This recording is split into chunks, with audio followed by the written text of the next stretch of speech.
My name is Keely Price, and I'm going to be with you today.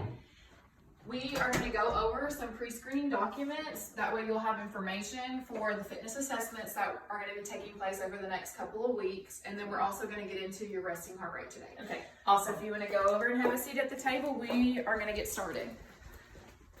Yes, let's have a seat.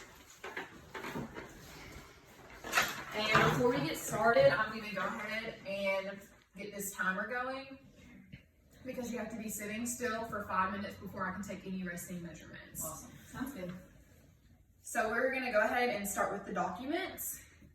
These pre-screening documents have to be completed before you can participate in any assessments.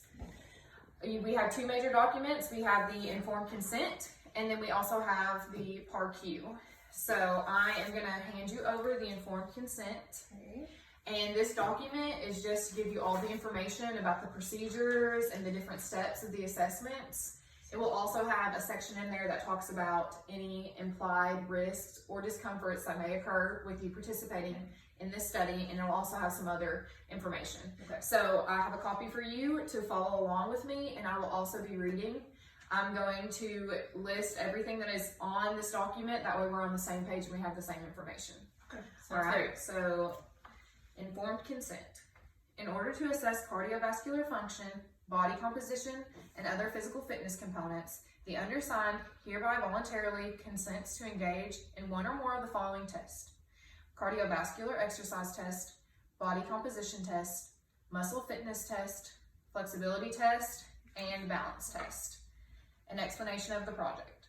Students in the Exercise Science 2320 Fitness Assessments course in the Exercise and Sports Science Department will evaluate pre-screening documents to determine risk factors for heart disease, as well as contraindications to certain cardiovascular or strength training exercise. With the supervision of the instructor, students will conduct a battery of assessments for the client. Students will also interpret the results from the fitness assessments. Risk and discomforts. During the assessment portion and or the exercise portion, physiological changes will occur as a normal acute response. However, in certain cases, these changes can include abnormal blood pressure responses, fainting, irregularities in heartbeat, and heart attack. Every effort is made to minimize these occurrences. Emergency equipment and trained personnel are available to handle these situations should they occur. There is a risk of muscle pulls and or strains, as well as spraining a ligament during the exercise prescription. In addition, you may experience muscle soreness 24 to 48 hours after the exercise session. These risks will be minimized by performing a warm-up exercise prior to the workout session, teaching proper technique, and applying the progressive overload principle. If muscle soreness occurs, appropriate stretching exercises to relieve this soreness will be demonstrated. Expected benefits from assessment and prescription. The fitness testing allows us to assess your physical working capacity and to appraise your physical fitness status. The results are used to prescribe a safe, sound exercise program for you. Records are kept strictly confidential unless you consent to release this information.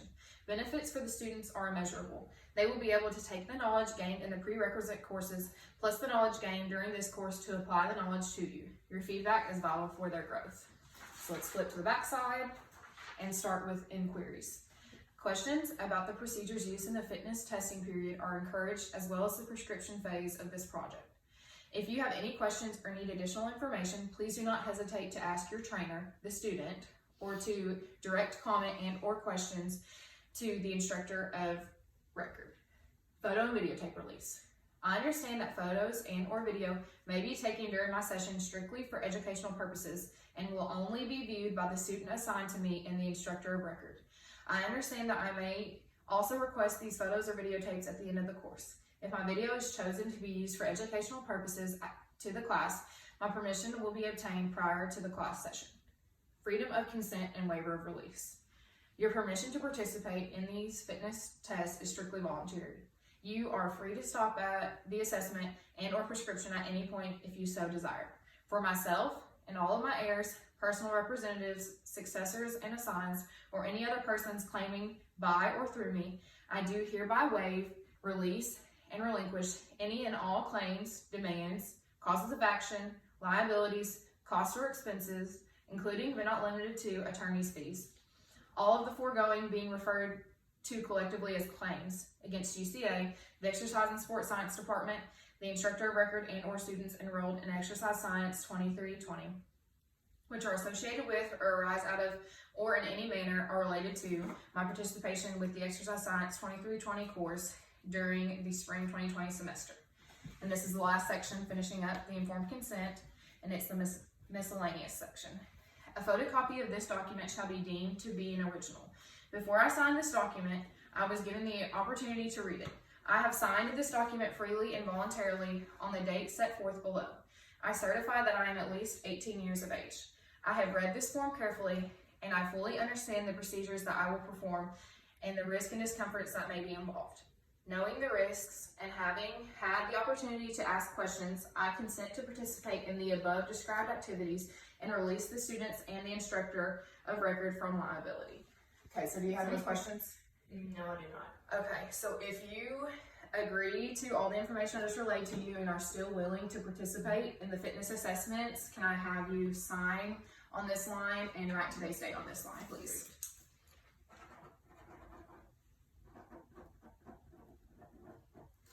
Thank you very much. So that is going to conclude the informed consent, and we will be moving on to the PARQ form. So this is just a document that consists of several questions that will allow me to assess your physical activity and also help me know what your ability to engage in physical activity is. Perfect. Sounds good. So you can read through those questions, you can check yes or no in the boxes, and if you need any help or have any questions, just let me know. Thank you.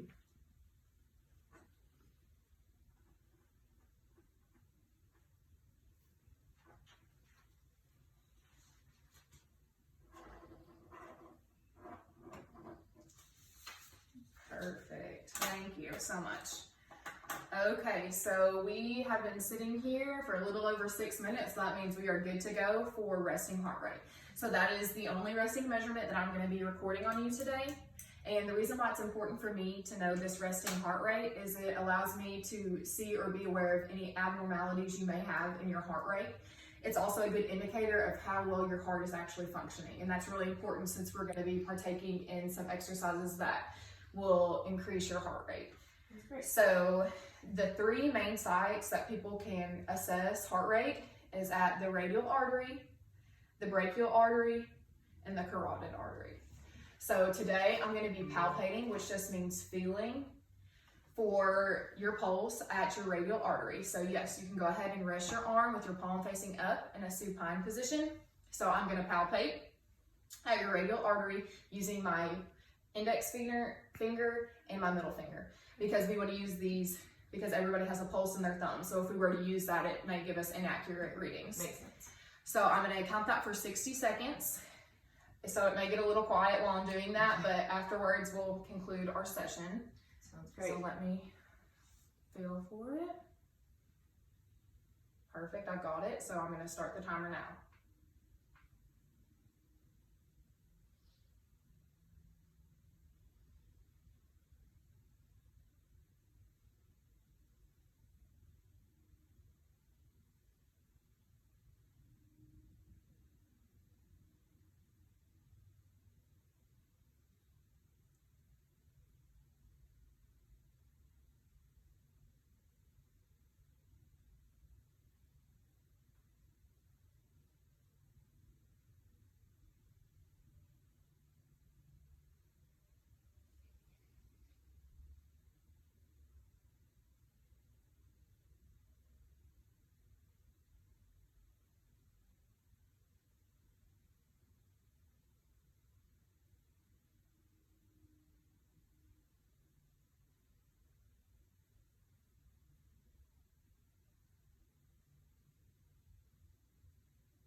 Perfect. Okay, so I got you at a heart rate of 72 beats per minute. So I'm going to record that.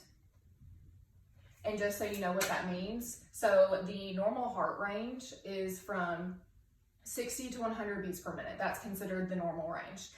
Anything that is over 100 beats per minute, that is considered tachycardia, so that is a fast or raised heartbeat. Anything that is below 60 beats per minute, that's called bradycardia, so that would be a low heart rate. But some people who are athletes or just very fit individuals, they may have a lower heart rate, and that's still normal. But with your 72 beats per minute, you fall right in that normal range. Awesome. So you are good to go. So we filled out all the documents. I have your resting heart rate. So thank you for coming in today. We'll be ready to start the fitness assessments next time I see you. Perfect. Thank you.